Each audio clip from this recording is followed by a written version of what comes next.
For our next presentation, I am going to introduce you to Nada Bakri, a multi-talented multimedia dynamo. She was a correspondent in Beirut with the New York Times and for the Washington Post in Baghdad, and she's co-produced a documentary on the Palestinian-Israeli conflict for Al Jazeera. In 2012, we joined with her to create the Anthony Shadid Award for Excellence in Journalism in honor of her late husband. She joins us tonight to present that award to Lawrence Wright. Nada Bakri.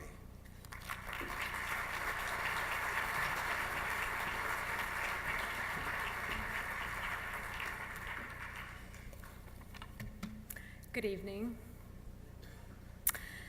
Tonight, I'm thrilled to present the 2015 Anthony Shadid Award for Excellence in Journalism to the critically acclaimed journalist, playwright, and author, Mr. Lawrence Wright. The Arab American Institute established this award in 2012 after the passing of my husband in Syria while on assignment for the New York Times.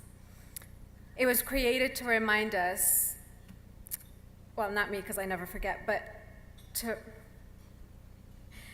remind us of the hole he left in this world, and maybe more specifically in the world of journalism. Recipients of this award have not only made important contributions to the field of journalism. Those who we choose to award are the brave few reporters covering the many difficult news stories that have come to define the Arab American experience and the Middle East with honesty, dignity, compassion, bravery, and excellence. It is in that spirit that tonight I present an award in Anthony's honor to Mr. Wright.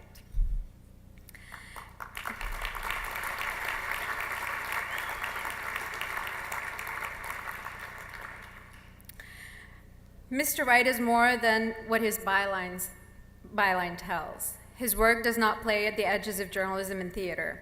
Rather, Mr. Wright has produced books, articles, and plays that have entirely changed views, not only of his readers, but of policymakers and of the leading publications of our day, like The New Yorker. I can't rightly convey the gravity-shifting impact of his book, The Looming Tower, which was published in 2006. It took the single most defining event in the modern American experience, the attacks on 9/11, and it began to make sense of this senselessness. It earned him the Pulitzer Prize and was named one of the best 100 nonfiction books ever written. His other work is no less bold, and I mention his coverage of the Israeli-Palestinian conflict, Scientology, Texan politics, among other things.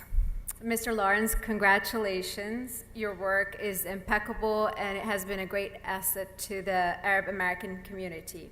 And it was greatly admired by my husband, Anthony. Congratulations.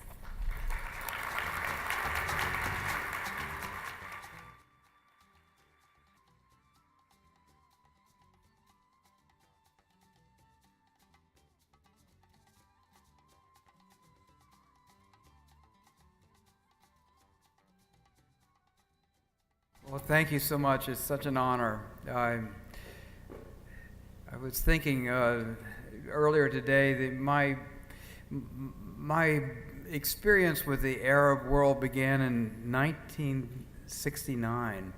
I was a conscientious objector to the Vietnam War, and I had to do 2 years of alternative service. And almost accidentally, I walked into the office of the American University in Cairo in New York, 866 UN Plaza. And I didn't know we didn't have any diplomatic relations with Egypt at the time. I didn't know there were only like 200 Americans in the whole country. I didn't know the university was run by a CIA operative.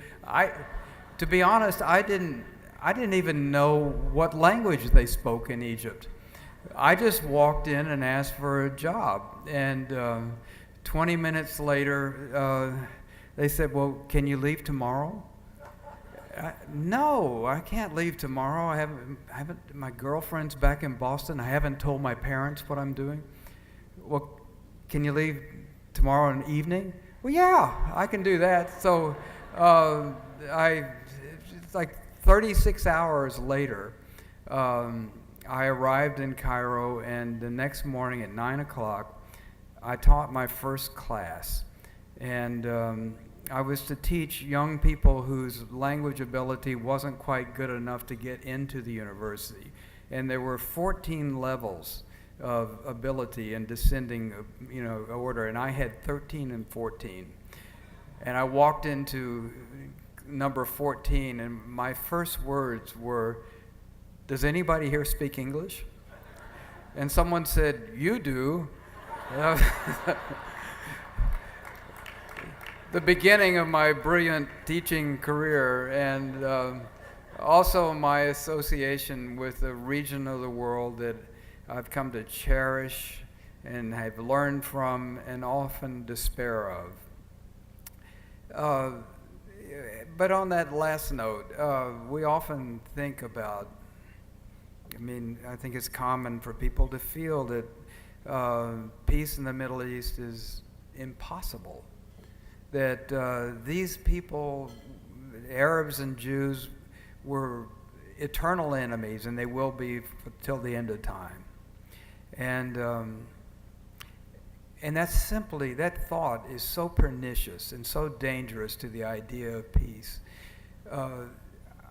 I grew up in the segregated South, and now we have a black man who's president. I grew up in a time when apartheid was a big issue, long since forgotten by young people today.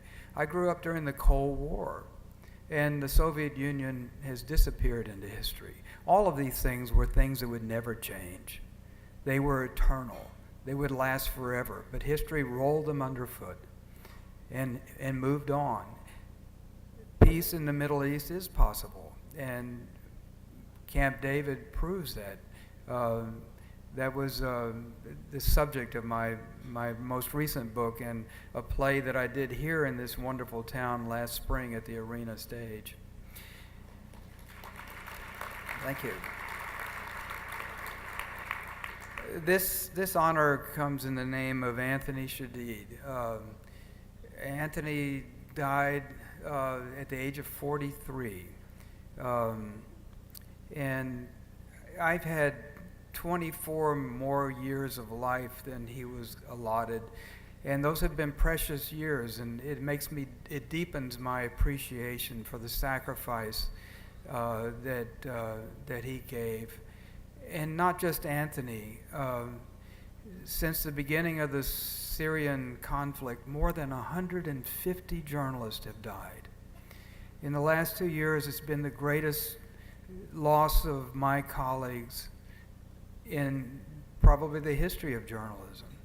So I want to accept this award in the spirit of Anthony's sacrifice and those of my fallen colleagues for the lives they might have lived and the stories they might have told. Thank you very much.